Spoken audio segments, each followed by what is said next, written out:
ఆస్తి అంతస్తు ఉంది అనే అహంకారంతో సేవ చేయడానికి వచ్చిన నర్సులతో అసభ్యంగా ప్రవర్తించిన రుద్ర నీలకంఠ.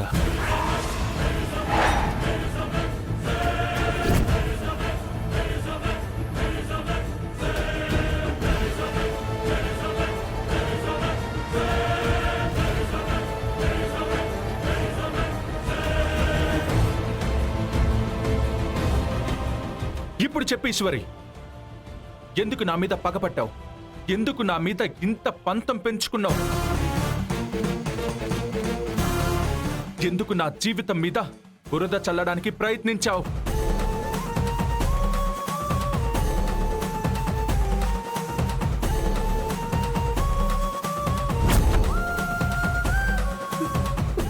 మీరు అనుకుంటున్నట్టుగా నేను మీ మీద పగబట్టలేదు, పంతం పెంచుకుని ఇదంతా చెయ్యలేదు.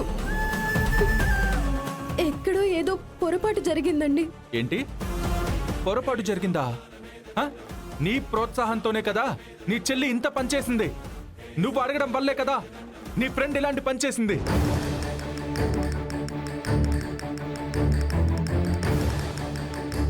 నేనుండగా మీకు మరొకరు సాయం చేయకూడదని నేను అనుకున్నాను. మీరు మరొకరి మీద ఆధారపడాల్సిన అవసరం ఉండొద్దు అని నేను భావించాను. అందుకే నర్సులు రాకుండా ఉండడానికి నా చెల్లి సహాయం తీసుకున్నాను.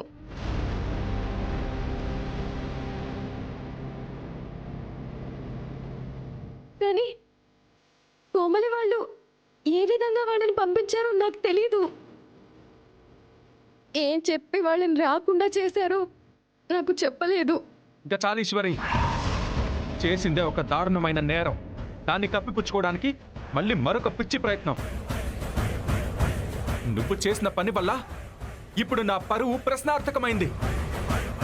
నాకున్న పేరు మీద చెరుపుకోలేని మచ్చ ఏర్పడింది.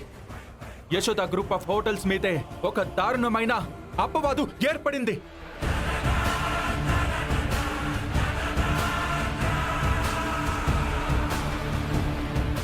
నన్ను క్షమించండి రుద్రగారు, నేను ఏది కావాలని చేయలేదు. మీ పేరు మీద మచ్చపడాలని కానీ మీ పరువు ప్రశ్నార్థకం అవ్వాలని కానీ నేను కోరుకోలేదు.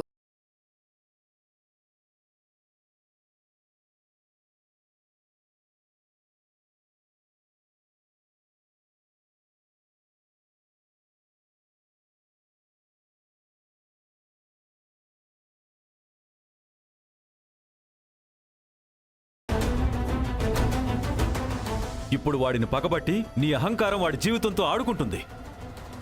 ఇంకా నా కొడుకుని ఏం చేయాలనుకుంటున్నావు?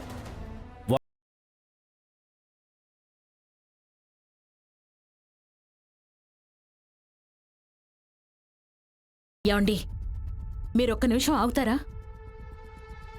ఎవరి వల్ల ఏ తప్పు జరిగిందో పక్కన పెట్టండి. ఎవరి వల్ల ఎలాంటి నేరం జరిగిందో వదిలేయండి. కానీ జరిగిన వాటి వల్ల కొడుక్కి కోడలికి మధ్య కొత్త విభేదాలు రావడానికి వీల్లేదు. మీకు వీలైతే వీళ్ళిద్దరికీ నచ్చచెప్పి కలపడానికి ప్రయత్నించండి. అంతేగాని కొత్త చిచ్చు రేపడానికి ప్రయత్నించకండి. అమ్మా, ఈ విషయంలో నువ్వు ఈశ్వరిని వెనకేసుకురావడానికి చూడకు. అది కాదు రుద్ర, అసలు ఈశ్వరి ఎలాంటి పరిస్థితుల్లో ఈ పని చేయాల్సి వచ్చిందో నువ్వు కూడా ఆలోచించాలి.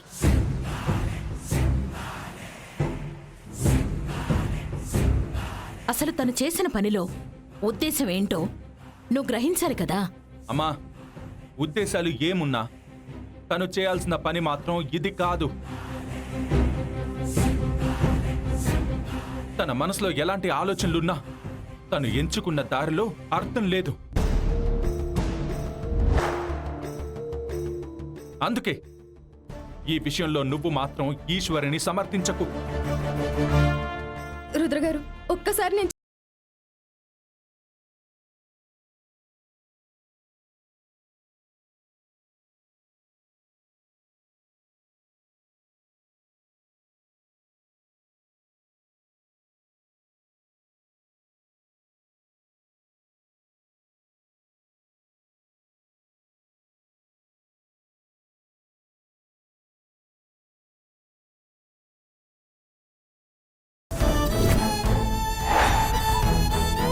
వెంటనే నువ్వు ఈ ఇంటి నుంచి వెళ్ళిపో.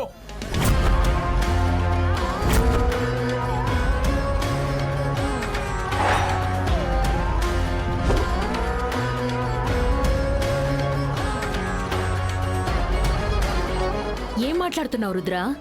తను ఈ ఇంటి కోడలు. గొడవలుంటే 4 గోడల మధ్య ఉండాలి గాని నలుగురికి తెలిసేలా ఉండకూడదు. ఈశ్వరి ఈ గడప దాటి ఎక్కడికి వెళ్ళడానికి వీల్లేదు.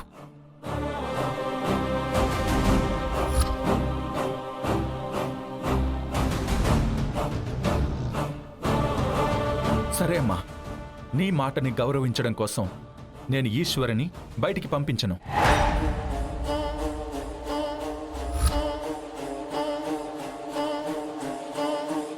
ఈశ్వరి, ఈ క్షణం నుంచి నువ్వు నా కళ్ళ ముందు కనిపించకూడదు. నాకు కనిపించావో నేనేం చేస్తానో నాకే తెలీదు. మా అమ్మ మాటని గౌరవించి ఇంకా నిన్ను ఇంట్లో ఉండనిస్తున్నాను. కానీ నేను ఇంట్లో ఉన్నంతసేపు ఏదో ఒక మూలన పడుండు.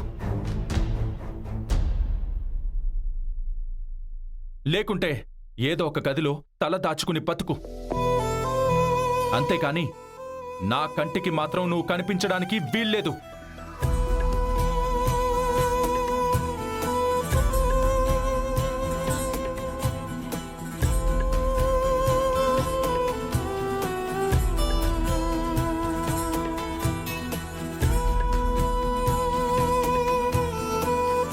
ఇన్ని రోజులకి నా కొడుకు కళ్ళు తెరుచుకున్నాయి. ఎవరి వల్ల తన జీవితానికి గండి పడుతుందో, ఎవరి వల్ల ఎలాంటి ఆపదుందో వాడు తెలుసుకోగలిగాడు.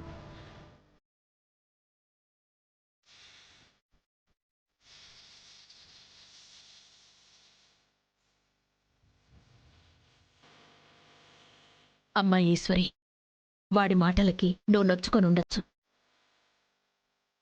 కానీ దయచేసి బాధపడకు. వాడు ఆవేశంలో ఉన్నాడు. అందుకే అనాలోచితంగా మాట్లాడుతున్నాడు. అసలు వాడి మాటల్ని నువ్వు పట్టించుకోకు. అత్తయ్య, ఆయన దృష్టిలో నేను తప్పు చేసినట్టే కదా అత్తయ్య. అందుకేగా నన్ను కంటికి కనబడకూడదని శిక్ష వేశారు.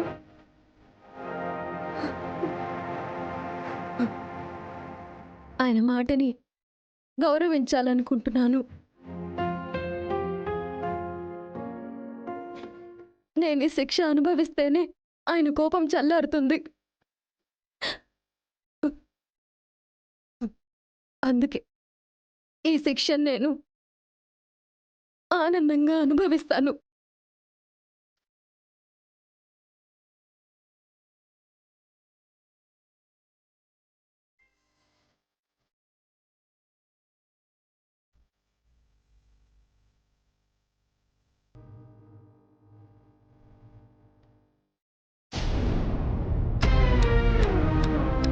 ఏంటమ్మా ఇది? సునామీలు సృష్టిస్తాను, అణుబాంబులు పేల్చేస్తానని ఏవేవో చెప్పా. తీరా చూస్తే చిన్న లక్ష్మీ బాంబు పేలినట్టు సౌండ్ వచ్చి చల్లారిపోయింది. అవునరా, నాకు కూడా అదే అర్థం కావడం లేదు. ఈశ్వరి చేసిన పనికి రుద్ర తన్ని తరిమేస్తాడు అనుకున్నాను. ఇక ఈశ్వరికి ఎప్పటికీ ఇంటి గడప దాటి లోపలికొచ్చే అవకాశం లేకుండా చేస్తాడు అనుకున్నాను. తీరా చూస్తే జస్ట్ కంటికి కనిపించొద్దని ఒక చిన్న శిక్ష వేసి వదిలేశాడు. ఇప్పుడు అర్థమైంది కదమ్మా, వాళ్ళిద్దరినీ వేరు చేయాలంటే మనం ఇంకొంచెం గట్టిగా ఆలోచించాలి, ఇంకొంచెం పెద్దగా ప్లాన్ వేయాలి. అవునరా, చేస్తాను, ఖచ్చితంగా చేస్తాను. ఈశ్వరి రుద్ర శాశ్వతంగా వేరైపోయే రోజు ఖచ్చితంగా తీసుకొస్తాను.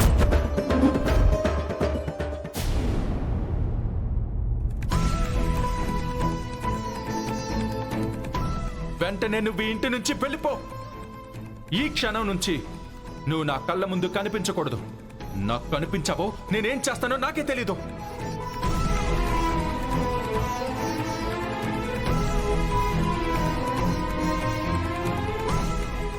అమ్మా ఈశ్వరి,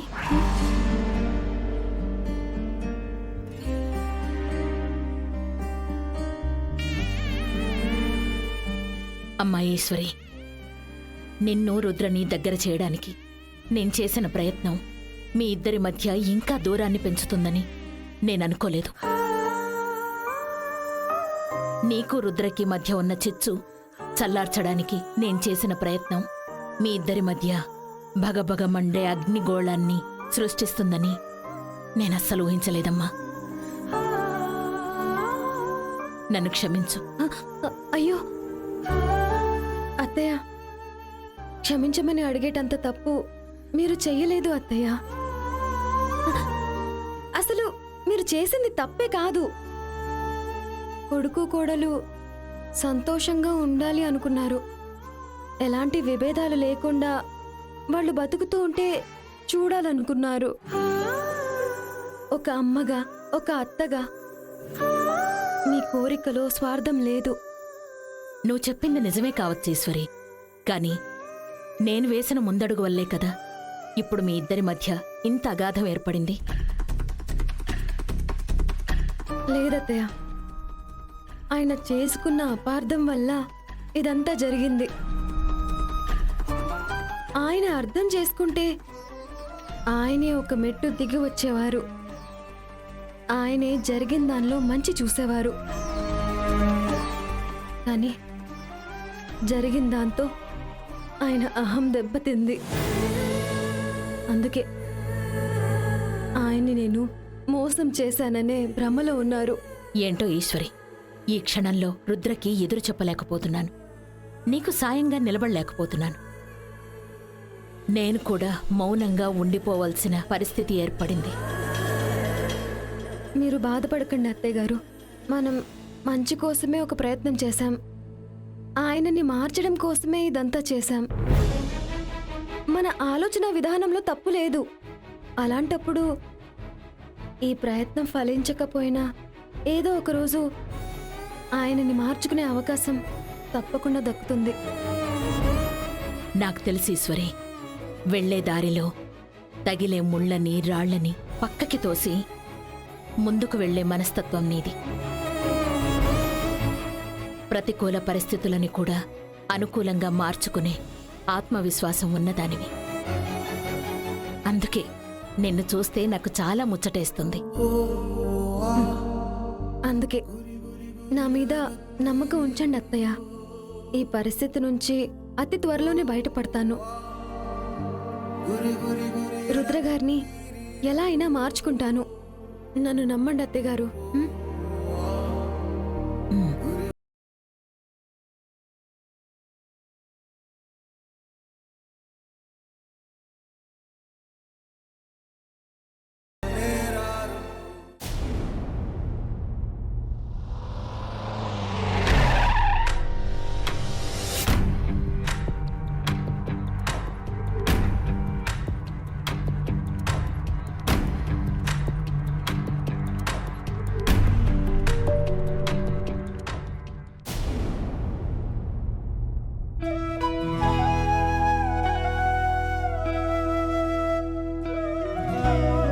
శశాంక్ గారు, కీర్తన్ గారు, హలో. హాయ్ రుద్ర గారు. నమస్తే. నమస్కారం అండి. మీరేంటి ఇక్కడ? ఏం లేదు రుద్ర గారు, మన టైఅప్ గురించి అగ్రిమెంట్ చేసుకోవాలనుకున్నాం కదా, దాని గురించి మాట్లాడడానికి వచ్చాం. ఓహో, దట్స్ గ్రేట్. కూర్చోండి.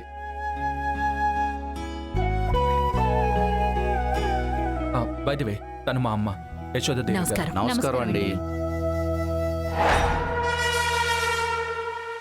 ఆయన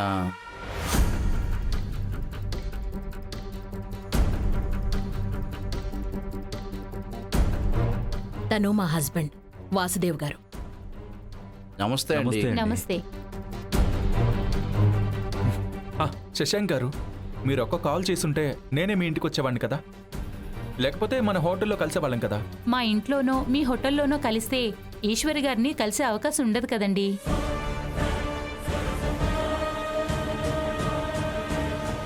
అందుకే నేరుగా మీ ఇంటికే వచ్చాం.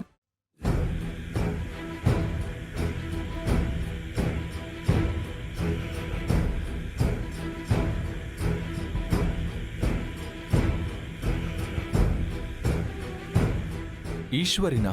అవునండి, మీ వైఫ్ను కూడా కలిసినట్టుంటుంది.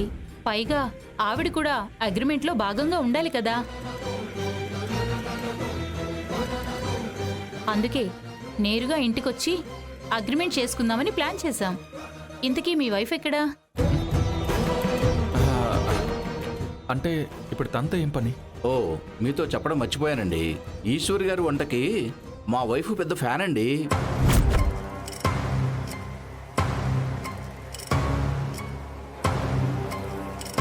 ఈశ్వర్ గారి హోటల్ గురించి మాకు బాగా తెలుసు. ఆవిడ వంటల గురించి చాలా విన్నాం. అలాగే మీ పేరు ప్రఖ్యాతుల గురించి కూడా బాగా తెలుసుకున్నాం. మీలాంటి తెలివితేటలున్న వ్యక్తిని అలాంటి చెయ్యి తిరిగిన ఈశ్వర్ గారు పెళ్లి చేసుకున్నారు అంటే మీ ఇద్దరి నుంచి వచ్చే ప్రతి ప్రోడక్ట్ అద్భుతంగానే ఉంటుందని మా అభిప్రాయం. మీతో మేము టైఅప్ అవడానికి ప్రధానమైన కారణం ఈశ్వర్ గారే.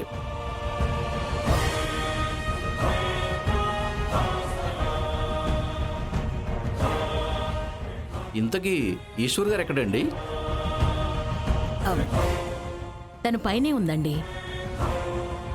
రుద్రగారు, మీ వైఫ్ని పిలుస్తారా?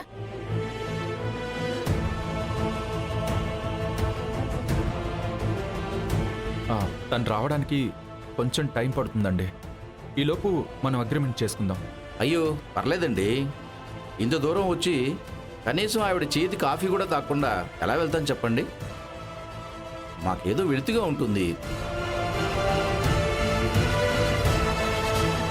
పైగా అగ్రిమెంట్లో ఆవిడ సంతకం కూడా కావాలి.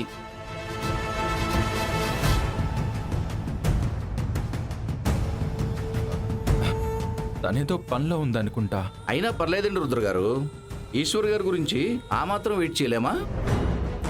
గంటైనా 2 గంటలైనా ఆమెను చూసి ఆవిడని పలకరించి ఆవిడ చేతితో ఒక కాఫీ తాగి ఆ తర్వాత అగ్రిమెంట్ చేసుకుంటాం. ఏమంటావు కీర్తన? అంతే కదండి. ఇంత దూరం వచ్చాక కలవకుండా వెళ్ళిపోతే ఏం బాగుంటుంది? పైగా అగ్రిమెంట్ కూడా చేసుకుని వెళ్దామని వచ్చాం కదా. అది రుద్ర గారు సంగతి. మేము వెయిట్ చేస్తాంలేండి. అమ్మా, నువ్వు వెళ్ళి రమ్మని చెప్పు. రుద్ర, నా కంటి ముందు కనపడొద్దని చెప్పింది నువ్వే కదా. అలాంటప్పుడు నేను వెళ్ళి పిలిస్తే వస్తుందా? సరే శశాంక్ గారు, నేను వెళ్ళి పిలుచుకొస్తాను. మీరు కూర్చోండి. Okay okay.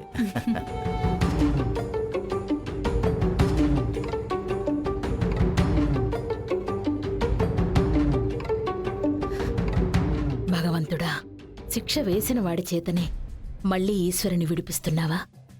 నీకు తెలుసయ్యా, ఎప్పుడు ఎవరితో ఎలాంటి పని చేయించాలో, ఎప్పుడు ఎలాంటి మలుపు తిప్పాలో. ఏంటమ్మా ఇది? ఈశ్వర్కి అన్నయ్యకి మధ్యలో పెద్ద అగాధం ఏర్పడిందిలే. ఇక వాళ్ళని విడదీయడానికి పెద్దగా కష్టపడే అవసరం లేదులే అనుకుంటే ఇంతలోనే ఇద్దరినీ కలిపేసే వారధి పుట్టుకొచ్చిందేంటి? అదే నాకు అర్థం కావడం లేదు. వాళ్ళిద్దరూ రోజు రోజుకి దూరం అయిపోతూ ఉంటే చూసి ఆనందపడదాం అనుకున్నాను. ఈలోపే వీళ్ళిద్దరూ వచ్చి వాళ్ళిద్దరిని కలిపేసేలా ఉన్నారు.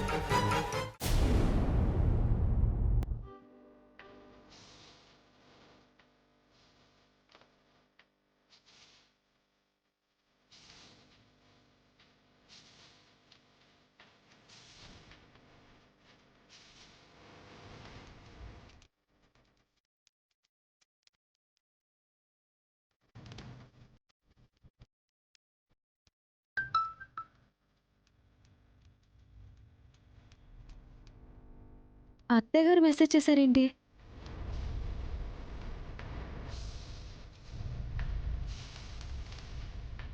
అమ్మా ఈశ్వరి, ఒక ఎన్ఆర్ఐ పార్టీ హాల్లో వెయిట్ చేస్తుంది. ఒక బిజినెస్ విషయంలో నిన్ను కలవాలని కండిషన్ పెట్టారు. ఆ విషయం గురించి రుద్ర నిన్ను అడగడానికి పైకొచ్చాడు.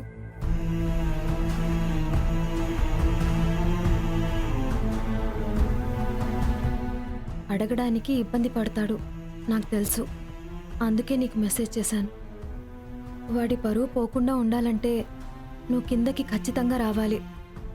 వాడు చేసింది మనసులో పెట్టుకోకుండా నువ్వు మనసారా వాడితో పాటు కిందకి రామ్మా, ప్లీజ్.